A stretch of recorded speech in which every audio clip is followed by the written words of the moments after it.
Hey, what's up, everybody? It's Charles. I want to welcome you guys to another episode of the Dreamerspro Show, where we cover everything, related to sport, hot, topic, hot debates, and where we give you your first, perspective on sports is how we see it. And in today's episode, the topic is, or the question is, do the Clippers need a tough coach like Ty Lue or Mark Jackson? So that's the topic I want to get into in today's video.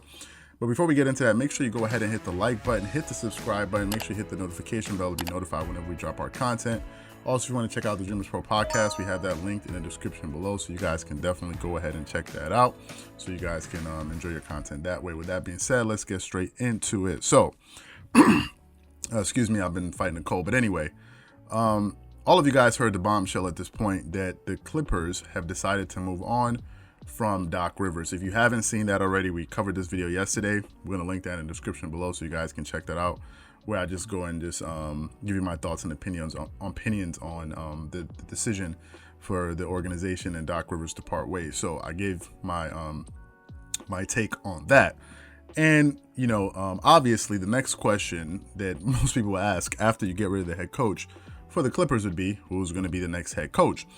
And going through the comments, I've been hearing many different suggestions from people, but the two names that have been coming up the most are the two names most people like you and I would think about are either Ty Lue, who is already, was part of the coaching staff, or the assistant coaching staff with the Clippers, and Mark Jackson. These are the two names we've heard. Now, if Mike D'Antoni were to pop up somewhere in these discussions, I think Stephen A. Smith would lay an egg if that happened.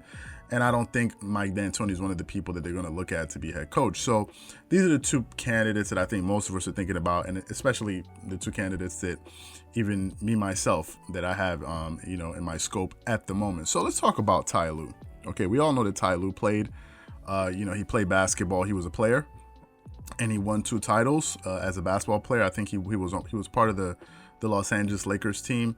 And he got a title. He won an NBA championship in 2000 and 2001, and he was a good player essentially for his entire career. But he was one of these guys that has a lot of respect all around the league, I guess, for his candor and the way that he carries himself. No matter what team he's been on. And he got his first, head coaching position with the Cleveland Cavaliers. Actually, after the firing of their head coach at the time, whose name escapes me at the moment, he was a European head coach, and his name David Blatt. Yes, David Blatt was the head coach of that Cleveland Cavaliers team, and he got fired after the Cavs were blown out by the Golden State Warriors in a game. I think they lost the game pretty badly, and after that game, he was fired, and immediately Ty Lue was promoted to the head coaching, position. And from what I understood, LeBron James gave him the nod because probably LeBron thought, hey, listen, this guy's really good, and I believe in him, and I think he can be a great head coach. So he ended up coaching that team to an NBA title in 2016. Now, some of the noteworthy things about Ty Lue are the following. Number one, we've seen him have some public spats with LeBron on the court, and at one instance there was a time where I think him and LeBron were having a back and forth, and Ty Lue looked over at LeBron James and told him, "Shut the f up," or "Sit the f down," or whatever it was. And I think at that point, Ty Lue exhibited the quality that he can coach stars, right? LeBron has been someone that, not just LeBron, many superstar players have had the ability to intimidate coaches, but there are a few coaches that would just, let you have it. One coach in particular is Pat Riley, who was absolutely no nonsense. I remember the reason you saw Shaquille O'Neal out of Miami was because of Pat Riley. I think Shaq tried to pull rank on him, and Pat Riley shipped his, straight up out of there. And Pat Riley is one of those type of coaches. Phil Jackson is a no-nonsense type of coach, and Ty Lue is one of those type of guys that he's just no-nonsense. And I think that's the type of coach that the Clippers need. The Clippers need someone that's going to get in them, not necessarily care about being their friend, to be quite honest with you. I don't think that's the type of personality of a head coach these guys need, because we saw that. We saw that with Doc, and it didn't really work out. Doc was very complimentary of his guys. He was very, he would always put his arms around his guys. And I think what these guys needed was a little knock on the head.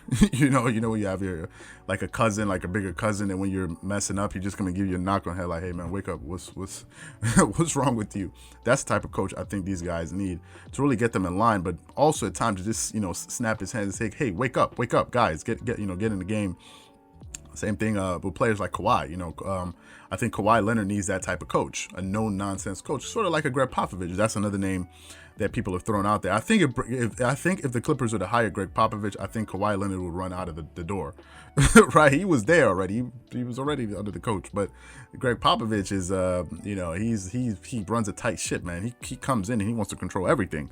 Rightfully so. The guy has 5 championships and he has a stellar coaching career. And some people consider him to be the best coach of all time in some circles. So they need a player like that. Kawhi needs somebody to knock him on the head and say, hey, listen, man, wake up, start talking, start leading. It's no longer just about being on the court, getting your buckets, being a silent leader. Sometimes you got to be able to, get in guys' faces and get them, steer the ship right if you see things going awry. So that's Ty Lue, and I think Ty Lue is a fantastic candidate. Now, whether or not he's going to get the nod, who knows?